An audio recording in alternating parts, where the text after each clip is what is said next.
Vous allez entendre des choses sensées. Vous allez entendre des choses insensées. J'ai voté au deuxième tour Emmanuel Macron grâce à cette émission. Seulement grâce à cette émission. Parce que je connaissais pas Emmanuel Macron.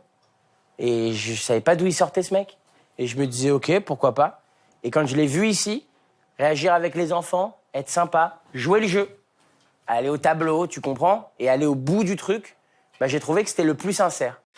Père Castor, raconte-nous une histoire. C'est celle du couple de salariés qui ne finit pas le mois et se lève chaque jour tôt et revient tard pour aller travailler loin. Je pense à cette retraitée. C'est très évanescent comme ça. Le mec est en train de se dire, je vais niquer la bête humaine, je vais écrire mieux en incipit. Tu vois, l'intro de la bête humaine, je la zobe. Père Castor, raconte-nous deux histoires. C'est celle de la mère de famille, célibataire, veuve ou divorcée, qui ne vit même plus, qui n'a pas les moyens de faire garder les enfants et d'améliorer ses fins de mois, et n'a plus d'espoir.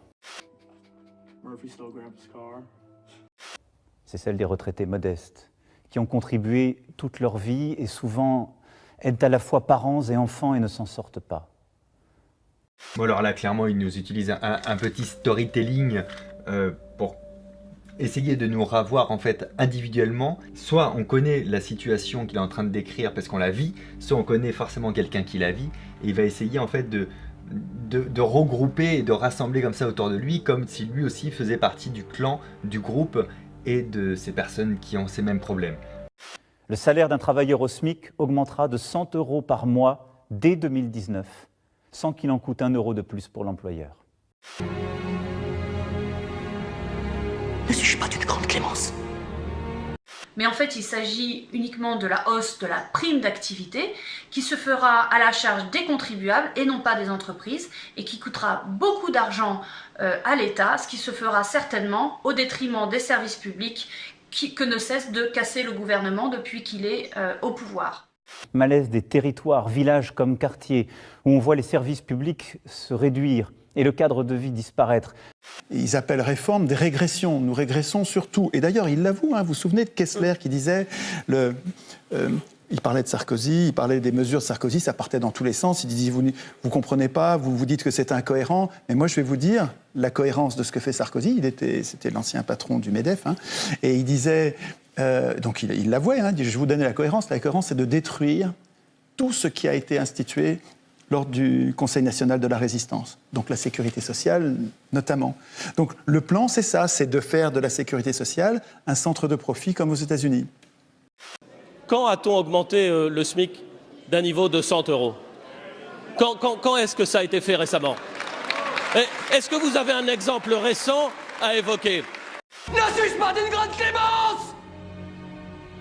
C'est pourquoi je demanderai à tous les employeurs qui le peuvent de verser une prime de fin d'année à leurs employés. Et cette prime n'aura à acquitter ni impôt ni charge.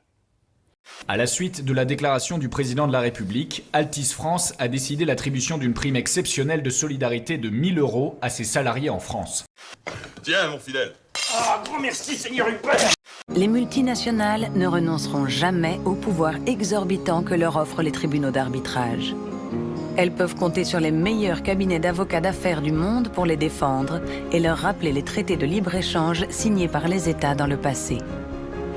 Vous savez ce que c'est que le verrou de Bercy? C'est une règle incroyable, scandaleuse, qui permet aux plus riches du pays de ne pas passer par la case justice quand ils sont soupçonnés de fraude. Ça passe par le ministre, et le ministre peut verrouiller, c'est-à-dire peut empêcher le dossier d'aller devant les juges. C'est-à-dire qu'en fait, les riches qui ont participé à l'élection de Macron, qui ont payé des fortunes, c'est un investissement formidable, parce que le retour sur investissement, on paye des millions, on gagne des milliards.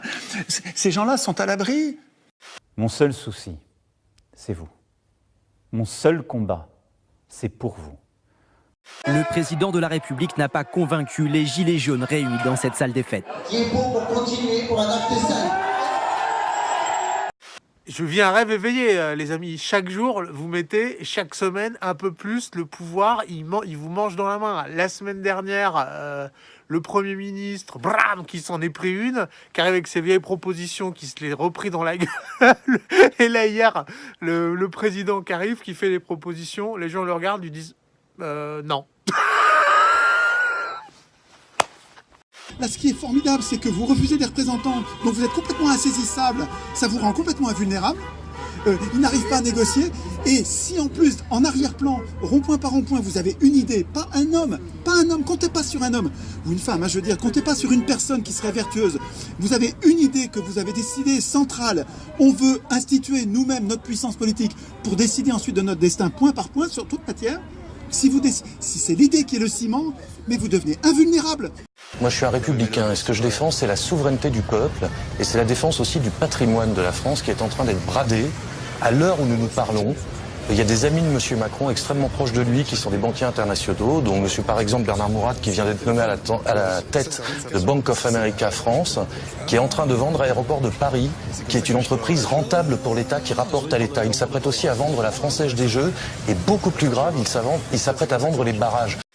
La souveraineté du peuple, elle a été confisquée, notamment en 2008, et nos propres élus sont eux-mêmes pris dans une camisole, la camisole des traités. Je rappelle quand même qu'en 2005, la majorité du peuple contre les médias a voté non au traité constitutionnel et qu'en 2008, on nous l'a imposé.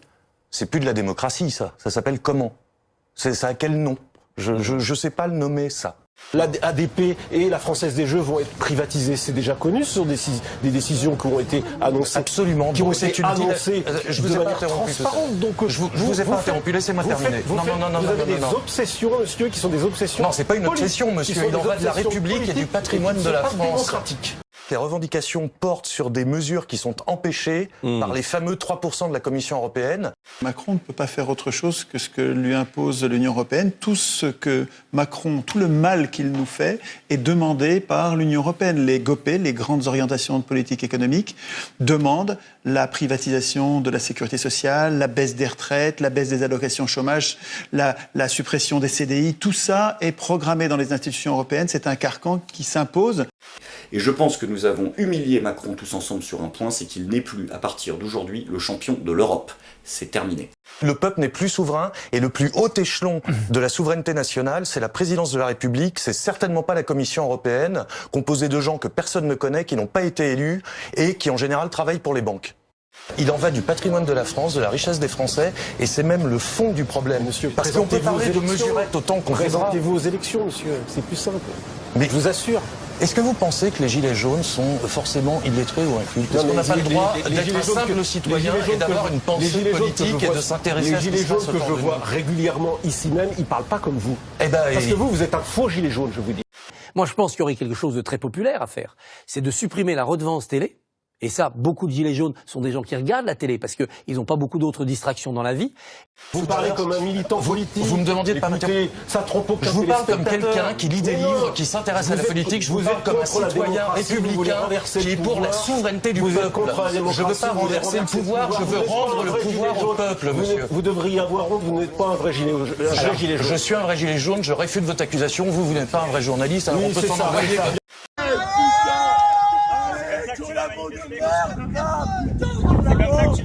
Monsieur vieux collabo, je chante de ta quotidien. Allez, quotidien.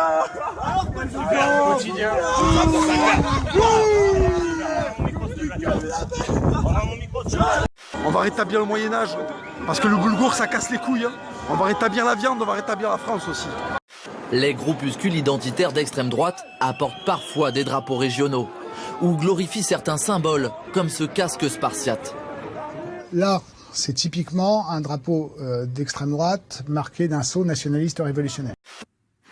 Je suis un détective.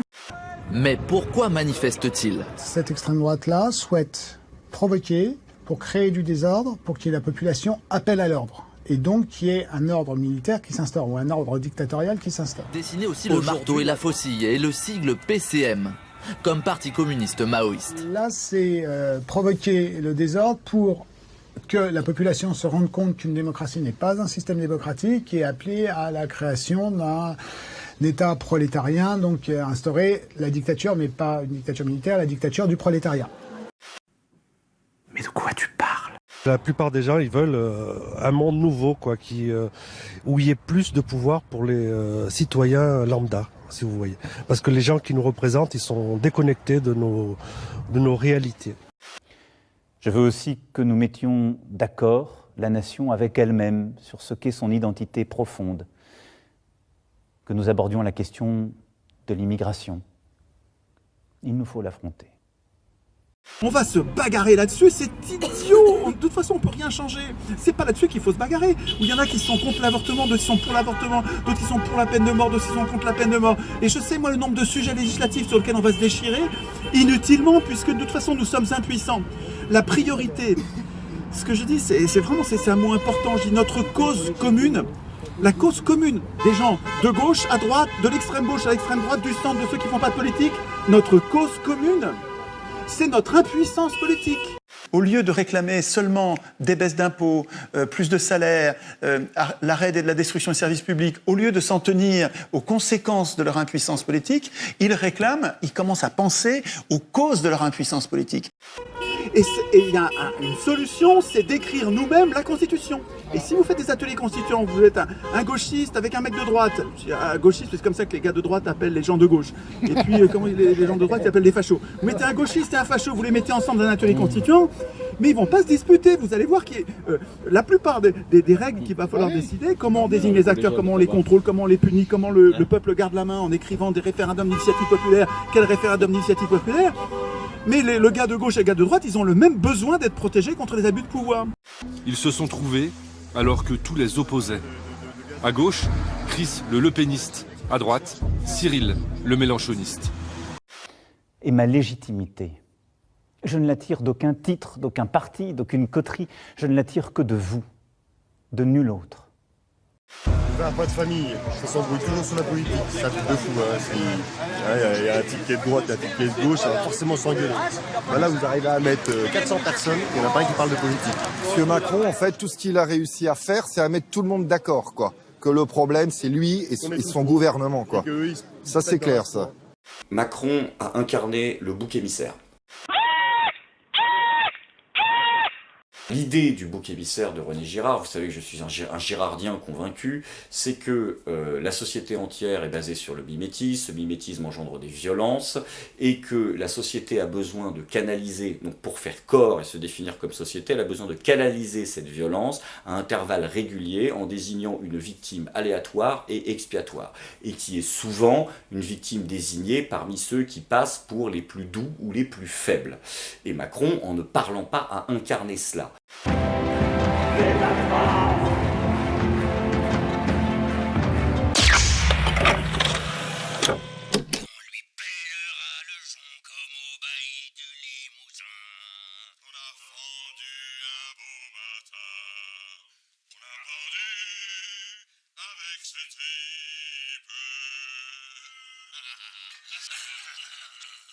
sont les poulards? J'ai faim!